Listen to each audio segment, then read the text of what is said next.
नमस्कार।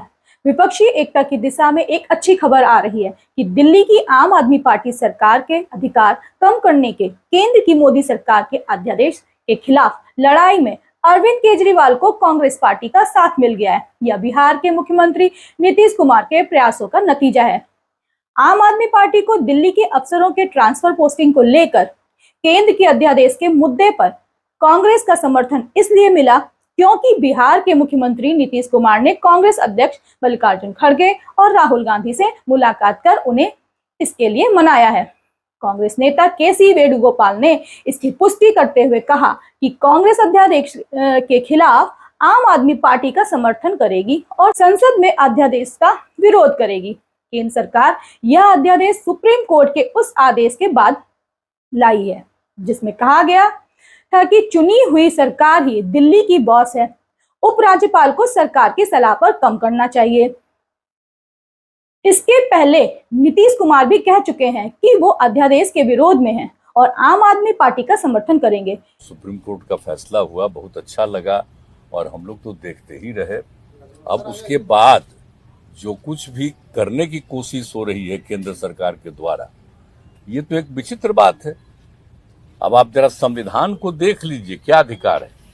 जब गवर्नमेंट बनाई जाती है, इलेक्टेड सरकार बनती है, तो उनको जो अधिकार दिया गया है उसको कैसे आप हटा सकते हैं? ऐसा तो कुछ नहीं है। लेकिन अब किस तरह से हो रहा है, इसलिए तो हम लोग कह रहे हैं कि सारे देश में सब लोग एकजुट हों ताकि ये लोग संविधान का भी और किसी भी चीज का अपने ढंग से जो इधर से उधर कर रहे हैं और किस तरह का माहौल बन रहा है। अब दिल्ली में इनको लोगों ने किस तरह से बहुमत दिया है और किस तरह से सब लोग साथ हैं और हम लोग इस बात को मानते हैं कि काम कर रहे हैं, बहुत अच्छा काम कर रहे हैं। और उसके बाद सुप्रीम कोर्ट का भी फैसला हो जाए तो राज्य सरकार को जो अधिकार है काम करने का, उस काम को रोक दिया जाएगा। ये सब तो बहुत ही आश्चर्य का विषय है। तो ये हम लोग तो बिल्कुल इनके साथ है और जो कुछ भी है हम लोग जो आगे भी जो मीटिंग करेंगे, जो हम लोग कोशिश कर रहे हैं कि ज्यादा से ज्यादा विपक्षी पार्टियां एकजुट हो जाए और मिल करके हम लोग पूरे देश में अभियान चलाएं, हर राज्य में अभियान चलाएं कि सब कुछ कानून का पालन होना चाहिए, आपस में सब लोगों के बीच में प्रेम और भाईचारे का भाव होना चाहिए और जिस तरह से लोगों के बीच में विवाद पैदा करने की कोशिश होती है उन सब चीज को बंद करना चाहिए और देश आगे बढ़ेगा। ये सब चीज जो हम लोगों के मन में बात है तो सब लोग तो सहमत है ही। और उसके बाद अगर इस तरह की कोई बात होगा तो जो कह रहे हैं हम लोग पूरे तौर पर इनके साथ, ये जो भी कह रहे हैं बिल्कुल ठीक कह रहे हैं, इनके साथ हम लोग हैं पूरे तौर पर। 21 मई को बिहार के मुख्यमंत्री नीतीश कुमार दिल्ली के सीएम अरविंद केजरीवाल से मिले थे। नीतीश ने अफसरों के ट्रांसफर पोस्टिंग को लेकर केंद्र के अध्यादेश को संविधान के खिलाफ बताया। नीतीश ने कहा कि एक चुनी हुई सरकार को दी गई शक्तियां कैसे छीनी जा सकती हैं, यह संविधान के खिलाफ है। हम अरविंद केजरीवाल के साथ खड़े हैं। हम देश के सभी विपक्षी दलों को एक साथ लाने की कोशिश कर रहे हैं। केजरीवाल ने विपक्षी दलों से आग्रह किया कि वो उनका साथ दें। उन्होंने कहा केंद्र सरकार इस अध्यादेश को कानून बनाने के लिए राज्यसभा में लाती है तो विपक्ष इसका विरोध कर हमारा साथ दे। विपक्ष एक साथ होगा तो 2024 लोकसभा चुनाव में भाजपा खत्म हो जाएगी। सुप्रीम कोर्ट का आदेश आया था जिसमें सुप्रीम कोर्ट ने सारी पावर्स दिल्ली की चुनी हुई सरकार को दी थी। उसके बाद उसके 8वें दिन, सुप्रीम कोर्ट का आदेश आने के 8वें दिन, 8 दिन के अंदर उन्होंने अध्यादेश जारी करके सुप्रीम कोर्ट के ऑर्डर को पलट दिया। चुनी हुई सरकार की सारी शक्तियां छीन ली, सरकार को बिल्कुल पंगु बना दिया और सारी ताकत एलजी को दे दी कि अब एलजी दिल्ली चलाएंगे।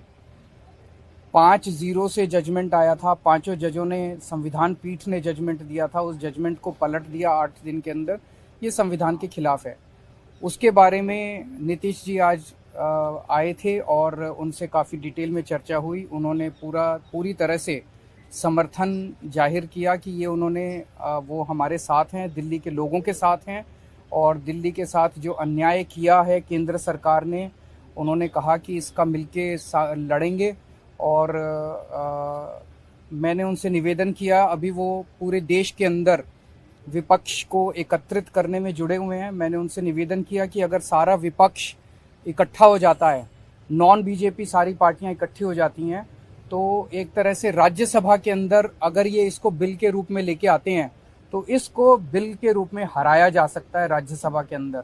और अगर राज्यसभा के अंदर ये बिल हार गया तो ये एक तरह से 2024 का सेमीफाइनल होगा।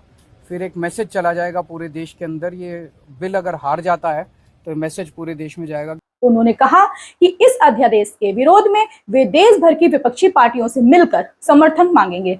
23 मई को वे कोलकाता में ममता बनर्जी से मिलेंगे, 24 मई को मुंबई में उद्धव ठाकरे से और 25 मई को मुंबई में ही शरद पवार से मिलेंगे। इसके बाद वे अन्य विपक्षी दलों से मुलाकात करेंगे।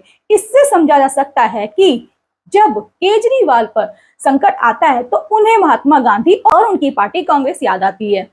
उन्हें सबसे पहले समर्थन देकर मुख्यमंत्री भी कांग्रेस ने ही बनाया था, मगर उन्होंने उसको ही नुकसान पहुंचाया। यही कारण है कि कांग्रेस उन पर यकीन करने को तैयार नहीं होती।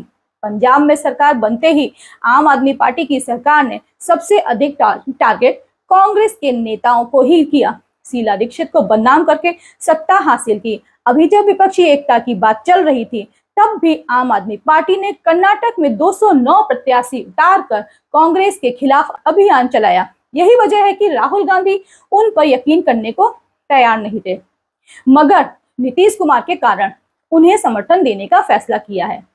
सुप्रीम कोर्ट ने 11 मई को फैसला दिया कि दिल्ली में सरकारी अफसरों पर चुनी हुई सरकार का ही कंट्रोल रहेगा। 5 जजों की संविधान पीठ ने एक राय से कहा था कि कानून व्यवस्था, पुलिस और भूमि मामलों को छोड़कर उपराज्यपाल बाकी सही मामलों में दिल्ली की चुनी गई सरकार से सलाह मशवरा करके काम करेंगे। सुप्रीम कोर्ट की संवैधानिक बेंच के फैसले एक ही दिन बाद ही दिल्ली के मुख्यमंत्री अरविंद केजरीवाल ने सर्विस सेक्रेटरी आशीष मोरे को हटा दिया। दिल्ली सरकार का आरोप है कि एलजी ने इस फैसले पर रोक लगा दी है। एलजी सुप्रीम कोर्ट के आदेश के बावजूद ऐसा कर रहे हैं या कोर्ट के आदेश की अवमानना है। हालांकि बाद में एलजी ने फाइल पास कर दी। सुप्रीम कोर्ट के फैसले के 7 दिन बाद केंद्र सरकार ने 19 मई को दिल्ली सरकार के अधिकारों पर अध्यादेश जारी कर दिया। अध्यादेश के मुताबिक दिल्ली में अधिकारियों के ट्रांसफर पोस्टिंग का आखिरी फैसला उपराज्यपाल यानी एलजी का होगा। इसमें मुख्यमंत्री का कोई अधिकार नहीं होगा। संसद में अब 6 महीने के अंदर इससे जुड़ा कानून भी बनाया जाएगा। 20 मई को सुप्रीम कोर्ट के फैसले के खिलाफ केंद्र सरकार ने अध्यादेश के आधार पर अदालत में पुनर्विचार याचिका दाखिल की है। उसने कहा कि दिल्ली में तबादलों का अधिकार केंद्र और उपराज्यपाल के पास रहना चाहिए। भाजपा सरकार एक तरह देश की सबसे बड़ी अदालत को धमकाने की कोशिश करती है तो दूसरी तरफ लोकतांत्रिक हक छीनने का काम करती है। यही नहीं कि सत्ता और ताकत को अपने हाथों में बनाए रखने के लिए नफरत का खेल भी खेलने से नहीं चूकती। इसी कड़ी में कुछ झूठे नफरत भरे वीडियो और फिल्मों का प्रसार प्रचार करके एक राज्य विशेष और अल्पसंख्यक समुदाय को बदनाम करने और उनके प्रति घृणा का भाव पैदा करने की कोशिश की जाती है। सोशल मीडिया पर एक वीडियो तेजी से वायरल हो रहा है। वीडियो में दावा किया जा रहा है कि केरल में दिन दहाड़े आरएसएस की एक महिला कार्यकर्ता की गोली मारकर हत्या कर दी गई है। दावे के सपोर्ट में एक वीडियो भी है जिसमें कुछ लोग एक महिला को कार में खींचकर बाहर निकालते हैं, फिर उसे गोली मार देते हैं। फेसबुक और ट्विटर पर वायरल हो रहा यह दावा सच है या झूठ, आइए जानते हैं। 22 मई को भाजपा के सपोर्टर मधु पूर्णिमा किश्वर नाम की एक वेरीफाइड ट्विटर यूजर ने आरएसएस और केंद्रीय गृह मंत्रालय को टैग करते हुए एक ट्वीट किया। क्या यह सच है? @RSSORG @HMO India. केरल में आरएसएस की एक महिला समर्थक को कार से बाहर निकालकर गोली मार दी गई। हत्यारे मुस्लिमों ने इसके बाद वहां स्पीच दी और लोगों को धमकाते हुए बोले कि आरएसएस को सपोर्ट करने वालों का यही हाल होगा। एक फेसबुक यूजर राजीव अस्थाना जो भाजपा के समर्थक हैं, अपनी फेसबुक वॉल पर यही वीडियो शेयर करते हुए लिखा कि केरल में आरएसएस समर्थक महिला को कार में खींचकर बीच बाजार मुस्लिमों ने गोली मार दी। उसके बाद हिंदुओं को चेतावनी दी, यदि कोई आरएसएस और बीजेपी को समर्थन देगा तो उसका यही हाल किया जाएगा। जबकि सच्चाई यह है कि यह वीडियो एक नुक्कड़ नाटक की क्लिपिंग है।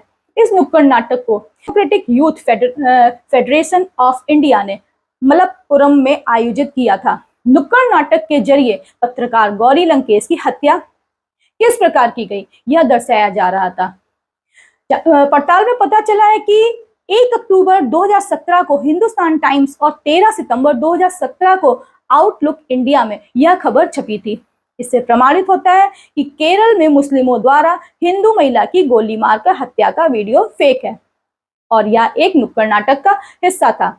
इस वीडियो को फैलाने वाले दोनों ही लोग भाजपा आरएसएस के समर्थक हैं। इससे समझा जा सकता है कि भाजपा और मोदी सरकार का चरित्र नाजी शासक एडोल्फ हिटलर की तरह है। वो सत्ता और ताकत को अपनी ही मुट्ठी में रखना चाहते हैं, जैसे आज मोदी भाजपा कर रहे हैं। इसके लिए लोकतंत्र और राष्ट्रवाद के नाम पर नफरत से लेकर लोगों और विरोधियों के हक छीनने तक से परहेज नहीं करते। हम सभी को यह सच समझना चाहिए। जय हिंद।